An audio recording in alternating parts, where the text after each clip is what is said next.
Welcome back, guys. We got another narcissist video for you. JT here, super excited to be here with you guys, and we're going to be talking about why is it so hard to go no contact with the narc.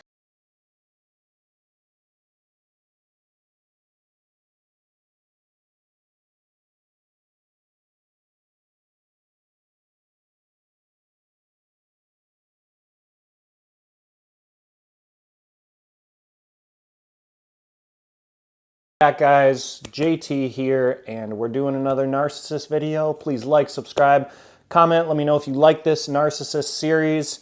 I've been waiting to do it for many months, as I talked about in previous videos.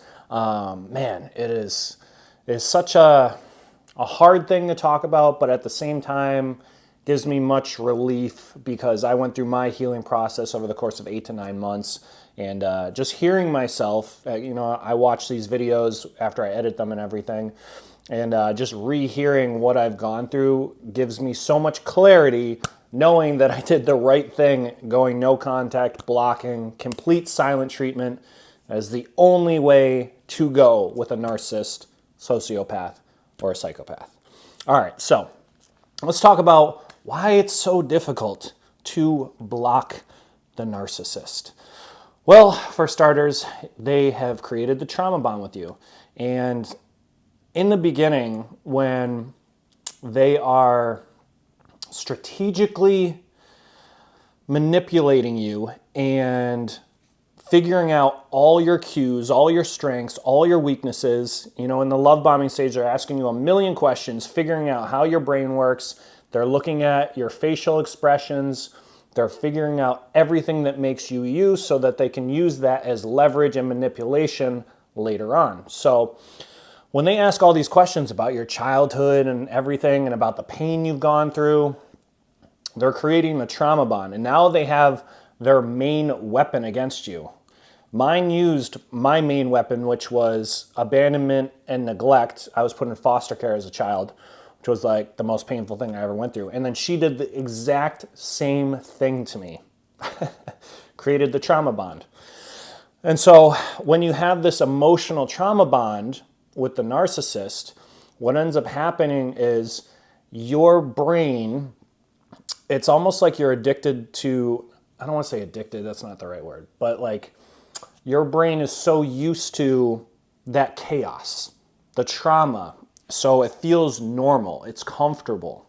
That's oftentimes why we overlook the red flags, because the red flags, which is chaos, toxicity, if you had a lot of empaths and a lot of narcissists have had traumatic childhood traumas. A lot of people in the world have had trauma, all right? And when you've had a lot of trauma, you get comfortable with that.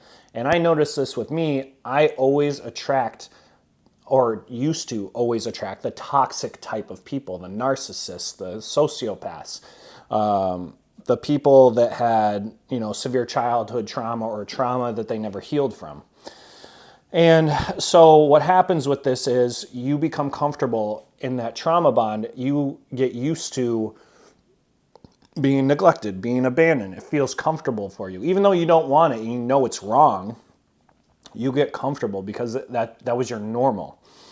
So that's why it becomes so difficult to go no contact or completely let go, because that trauma bond is so tightly ingrained with your brain chemistry, with the narcissist now. It's like a hive mind. It's like there's a mothership and you're connected to it, and it's really hard to disconnect from that. I want to tell you a quick story. One of my female friends, long-term female friends, she went through a narcissistic relationship of 5 years. And I was hanging out with her a few months ago, and we were talking about it, and I was trying to help her on her healing journey. And she essentially kept going back to this guy for 5 years, and there was domestic abuse multiple times.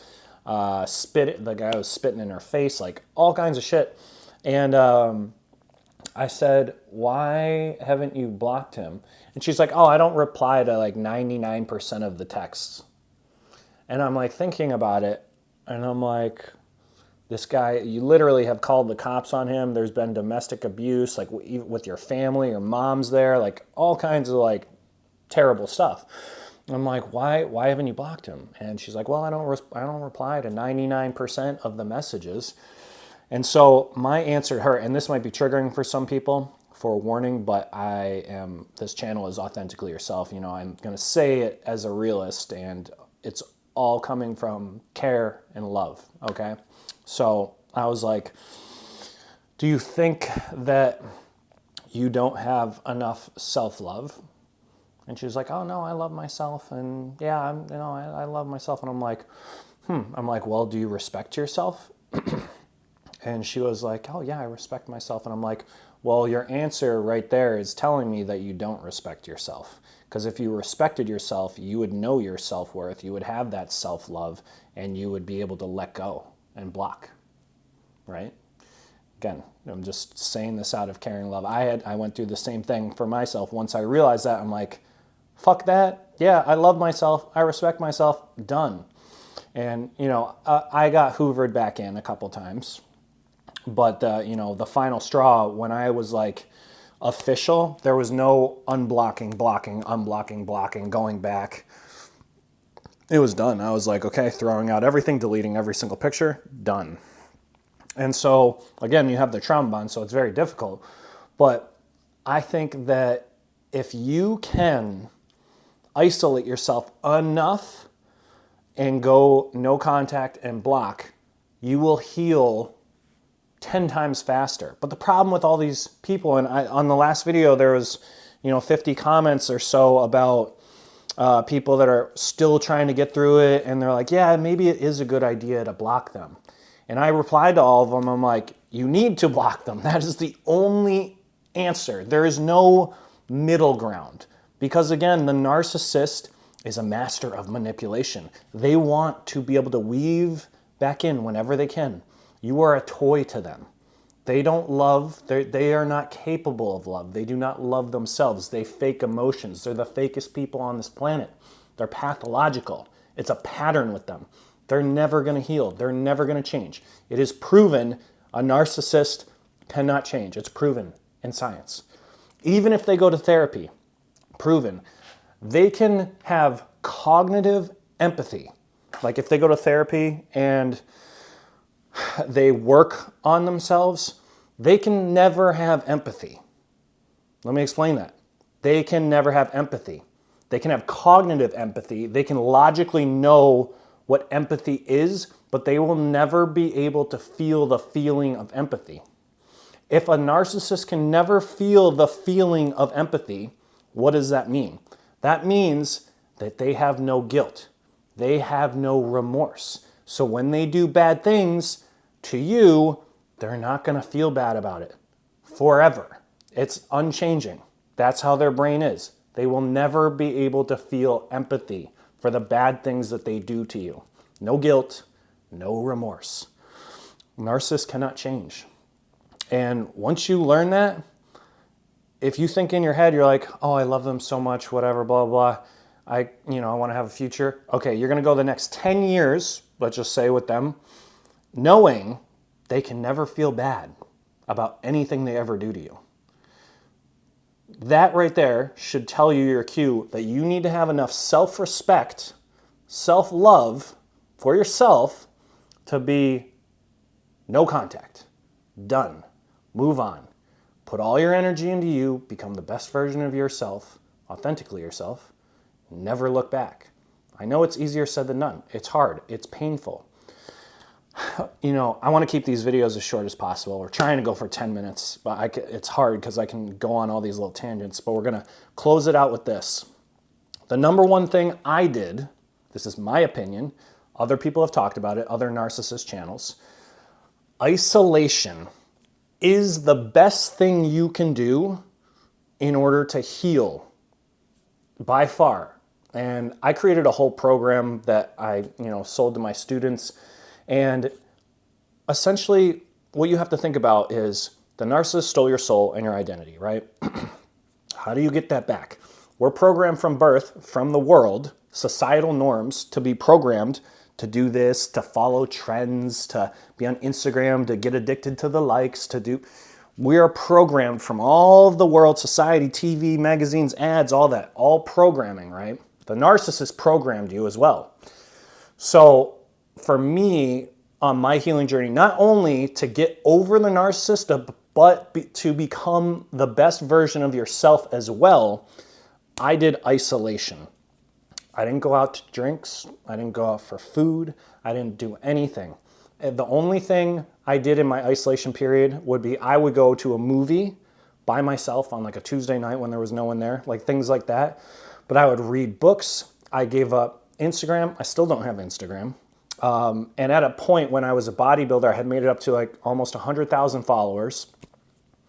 Got rid of Instagram. Got rid of all my social media, Snapchat. I use TikTok now just because it's for business to make money. That's the only reason. And I don't look at a single person's story. I don't scroll. I don't do none of that. So when you isolate yourself, get rid of all the temptations, all the things where you can compare yourself and see what other people are doing in their lives and this and that. When you isolate and strip away all of the world and everything that has programmed you, then you can figure out who you truly are at a core level. But when you're getting thrown with ads and this and subliminal messaging every single day of your life and go out with these friends and talk about this nonsense and bullshit that does nothing for your life, all you're doing is staying in your lower self. When you're trying to get to your higher self, the best version of you, you have to strip away all the lower self, because all the temptations, all the lower self, they want to keep you comfortable. And you've been in the lower self for your whole life, so you're comfortable. Uncomfortability equals pain. But uncomfortability, if that equals pain, we know pain equals growth.